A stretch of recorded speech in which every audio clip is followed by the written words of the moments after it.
नमस्कार दोस्तों, recently Indian navy ने रिपोर्ट किया है कि 200 से ज्यादा चाइनीज फिशिंग वेसल जो है वो इंडियन ओशन के अंदर एंटर की है इस साल के अंदर अंदर, और ये कर रही है इलीगल, अनरेगुलेटेड, अनरिपोर्टेड फिशिंग, खास रूप से इंडिया के एक्सक्लूसिव इकोनॉमिक जोन के आसपास नॉर्दर्न इंडियन ओशन के अंदर।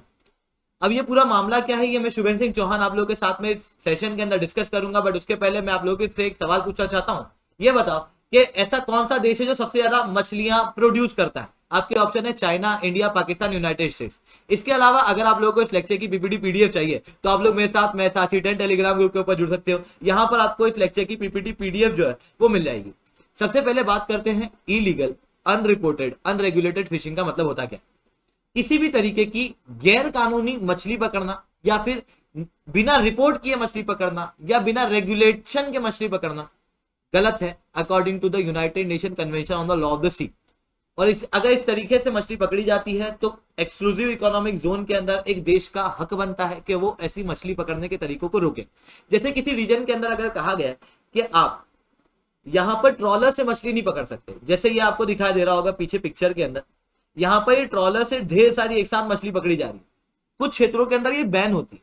अगर वहां पर इस तरीके से आपने मछली पकड़ी तो ये क्या हो गई? इलीगल हो गई। आपके पास में लाइसेंस नहीं है फिर भी आपने मछली पकड़ी तो आपने अनरिपोर्टेड मछली पकड़ ली।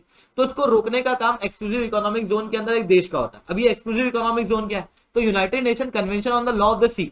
तो अगर आप देखोगे तो इसके अनुसार ये होता है कि जैसे ये कंट्री है, ये कंट्री का कोस्ट है, तो कोस्ट से लगभग 12 नॉटिकल माइल आप आगे जाओगे तो टेरिटोरियल वाटर बनता है, जहां पर कोई भी वेसल बिना परमिशन के नहीं आ सकती। उसके आगे कंटिजेंसी जोन होता है 24 नॉटिकल माइल तक।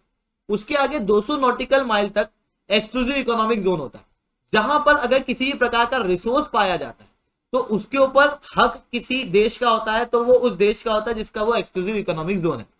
इसी एक्सक्लूसिव इकोनॉमिक जोन के अंदर मछलियों के ऊपर हक भी उसी देश का होता है। इसी कारण से इसी देश की जिम्मेदारी होती है कि उसे अनरेगुलेटेड, अनरिपोर्टेड और इलीगल फिशिंग को रोके। अब चाइनीज वेसल जो है वो इंडियन ओशन के अंदर एंटर कर रही है, पर एक्सक्लूसिव इकोनॉमिक जोन के बाहर भारत के, जिसके कारण से भारत इसके ऊपर डायरेक्ट एक्शन तो नहीं ले सकता, तो पर भारत यहां पर रेगुलर नजर रख रहा है। जिसके बाद इंडियन नेवी ने यह बताया है कि जो चाइनीज वेसल इंडियन ओशन के अंदर मछली पकड़ने के लिए एंटर कर रही है वो एक तो भारत के एक्सक्लूसिव इकोनॉमिक जोन के आसपास तो है, पर अधिकतर ऐसी है जिसके पास में लाइसेंस ही नहीं है, यानी कि अनरेगुलेटेड फिशिंग जो है वो हो रही है। 2/3 वेसल जो इंडियन ओशन के अंदर एंटर की, यानी कि 200 में से लगभग 140 के आसपास जो वेसल थी वो बिना लाइसेंस वाली थी। केवल 1/3 वेसल के पास में ही लाइसेंस था। और चाइना ऐसा कोई पहली बार नहीं कर रहा, इसके पहले भी चाइना के द्वारा इस तरीके की हरकतें की गई। 2020 के अंदर इंडियन ओशन के अंदर 379 ऐसी फिशिंग वेसल जो है वो प्राप्त की गई थी। 2021 के अंदर 392 के आसपास इस तरीके की इलीगल, अनरेगुलेटेड, अनरिपोर्टेड फिशिंग जो है वो चाइना के द्वारा की गई थी। ये चाइना अपने रीजन के अंदर नहीं बल्कि इंडियन ओशन के अंदर कर रहा है। ये साउथ चाइना सी के अंदर नहीं बल्कि इंडियन ओशन के अंदर हो रहा है। अब इसकी वजह से भारत के ऊपर क्या असर पड़ता है? थोड़ा सा इमेजिन करना कि भारत के एक्सक्लूसिव इकोनॉमिक जोन के आसपास मछलियां पकड़ी जा रही है ट्रॉलर की मदद से, इलीगल तरीके से, अनरेगुलेटेड तरीके से, अनरिपोर्टेड तरीके से और बहुत ज्यादा मात्रा में। तो उसकी वजह से क्या होगा कि फिशिंग स्टॉक तो क्या है, लिमिटेड है। तो भारत के एक्सक्लूसिव इकोनॉमिक जोन के अंदर भी मछलियां जो है वो कम होने लगेंगी, पहला। दूसरा, मरीन हैबिटेट जो है वो कम होने लगेगा। अब जब मछली कम हो रही है तो भारत की एक लंबी कोस्ट लाइन है, जिस लंबी कोस्ट लाइन के ऊपर देश भर के लोग रहते हैं, खास रूप से मछुआरे। ये मछुआरे पूरी तरीके से इन मछलियों के ऊपर डिपेंडेंट है। अगर ये मछलियां बहुत तेजी से खत्म होगी तो उसकी वजह से भारत के मछुआरों के ऊपर असर पड़ेगा, इवन पूरी फिशिंग इंडस्ट्री के ऊपर असर पड़ेगा। ठीक है, तो ये दिक्कत हम लोगों को देखने को मिलती है। चाइना कोई ऐसा काम केवल भारत के साथ में नहीं करता, चाइना ऐसा काम कई सारे देशों के साथ में करता है। जैसे फिलीपींस के साथ में चाइना का साउथ चाइना सी के अंदर डिस्प्यूट है, तो इसी तरीके से इलीगल तरीके से मछुआरों को फिलीपीन के आइलैंड के ऊपर भेज दिया जाता है। फिलीपीन के एक्सक्लूसिव इकोनॉमिक जोन के अंदर इसी तरीके से इलीगल, अनरेगुलेटेड, अनरिपोर्टेड फिशिंग जो है वो की जाती है।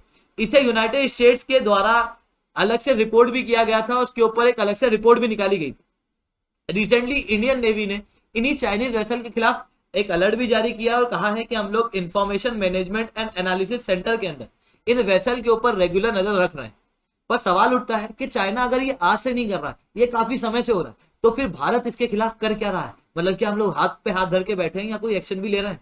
तो देखो, 2022 के अंदर टोक्यो के अंदर हुआ था क्वाड समिट, और क्वाड समिट के अंदर इस बार यूनाइटेड स्टेट्स, इंडिया, ऑस्ट्रेलिया और जापान, इन सब ने रिकॉग्नाइज किया था कि इलीगल, अनरेगुलेटेड, अनरिपोर्टेड फिशिंग करना सरासर गलत है और इसे हम लोगों को रोकना चाहिए। और इसको रोकने के लिए Indo Pacific maritime domain awareness भी यहां पर की गई थी इन सारे क्वाड देशों के द्वारा, ताकि इंडियन ओशन के अंदर इलीगल, अनरेगुलेटेड, अनरिपोर्टेड फिशिंग जो है वो रोकी जा सके।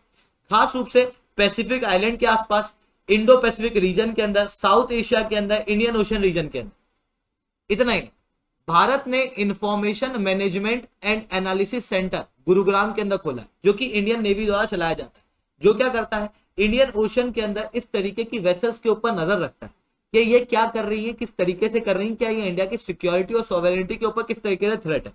इतना ही नहीं, भारत ने एक इंफॉर्मेशन फ्यूजन सेंटर बनाया है गुरुग्राम के अंदर ही, जो इंडियन ओशन रीजन के अंदर इंफॉर्मेशन एक्सचेंज करता है। मतलब एक ऐसा फ्यूजन सेंटर जहां पर अमेरिका के भी कुछ ऑफिशियल हैं, यूनाइटेड किंगडम के भी हैं, हमारे रीजन के, इंडियन ओशन रीजन के भी दूसरे ऑफिशियल्स आपको देखने को मिलेंगे, दूसरी दूसरी कंट्रियों के, और उनके पास में जो जानकारी है वो सारी जानकारी जो है वो इस फ्यूजन सेंटर के अंदर आती है, ताकि हम लोग इंडियन ओशन को सेफ बना सके, ताकि हम लोग मैरीटाइम डोमेन को सिक्योर बना सके।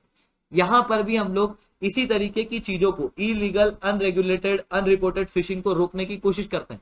इतना ही नहीं, कुछ ग्लोबल लेवल के भी एग्रीमेंट है, क्योंकि ये समस्या केवल भारत को फेस करने को नहीं मिल रही है, ये पूरे विश्व के अंदर फेस करने को मिल रही है।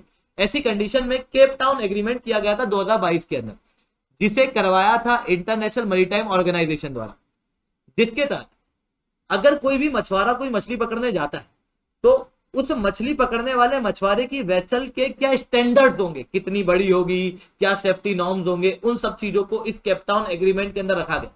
इसी के अंदर कहा गया था कि इलीगल, अनरेगुलेटेड, अनरिपोर्टेड फिशिंग जो है वो कोई मछुआरा नहीं करेगा। हालांकि भारत ने इस एग्रीमेंट को रेक्टिफाई या साइन नहीं किया। Not just this, agreement on the port state measure, ये एक और एग्रीमेंट भारत सरकार ने साइन नहीं किया है। ये भी इलीगल, अनरेगुलेटेड, अनरिपोर्टेड फिशिंग को रोकने के लिए एक मल्टीलेटरल एग्रीमेंट है। अब बात करते हैं भारत के अंदर मछलियों का क्या महत्व है, या कहूं पूरे विश्व के अंदर मछलियों का क्या महत्व है। तो आप मेरी एक बात समझना कि मैं आज कह रहा हूं कि विश्व की आबादी बहुत तेजी से बढ़ रही है। रिसेंटली वर्ल्ड पॉपुलेशन प्रोस्पेक्ट ने बताया था कि पूरे विश्व की आबादी 8 बिलियन से ज्यादा जा चुकी है, यानी कि पूरे विश्व की आबादी बहुत तेजी से बढ़ रही है।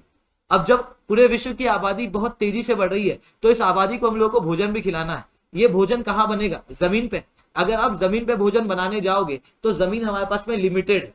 पूरे धरती का 20-21% आपको जमीन देखने को मिलेगी, जिसका भी 33% भाग जंगल है, जिसके अंदर एक बड़ा भाग ग्लेशियर के अंदर है, एक बड़ा भाग अंटार्कटिका में, एक बड़ा भाग आर्कटिक सर्कल के ऊपर, एक बड़ा भाग मरुस्थली के रूप में है, डेजर्ट के रूप में। आप सहारा देख लो, और भी ऐसे कई सारी जगह आपको देखने को मिलेगी।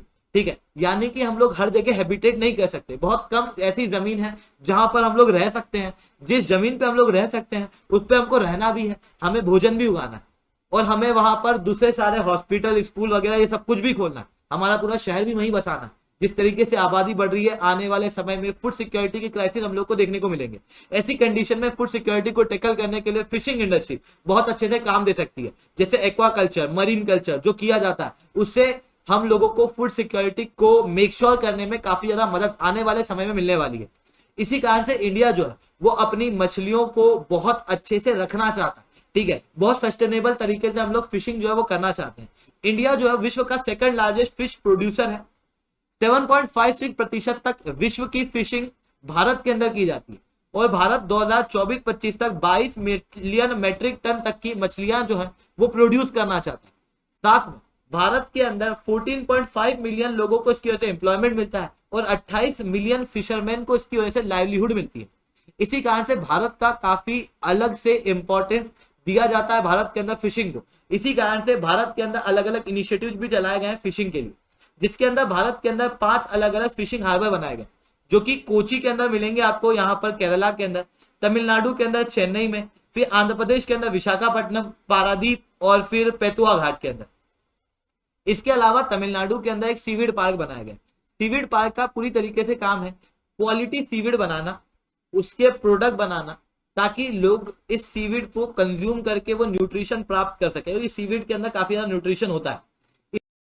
प्रधानमंत्री मत्स्य संपदा योजना भी इसीलिए चलाई गई थी, ताकि मछुआरों को हम लोग बेनिफिट दे सके, उनको एक अच्छा जीवन दे सके। ठीक है। तो फिशिंग सेक्टर का एक बहुत इंपॉर्टेंट रोल भारत के अंदर है और चाइनीज वेसल जो है वो भारत के एक्सक्लूसिव इकोनॉमिक जोन के आसपास एंटर कर रही है, जो कि इंडिया की फिशिंग के ऊपर एक बड़ा थ्रेट है। तो दोस्तों आज के लिए इतना ही रखते हैं। लेक्चर अच्छा लगा है तो लाइक करो, लेक्चर बहुत अच्छा लगा तो SRC10 कमेंट करो। अगर आप लोगों को अनअकैडमी के ऊपर सब्सक्रिप्शन लेना है तो आप लोग कोड यूज कर सकते हो SRC10, जिसके बाद में आप लोगों को मेरे द्वारा 1-on-1 मेंटरशिप मिलेगी, 10% तक का डिस्काउंट मिलेगा। तो आज के लिए इतना ही दोस्तों, जय हिंद जय भारत।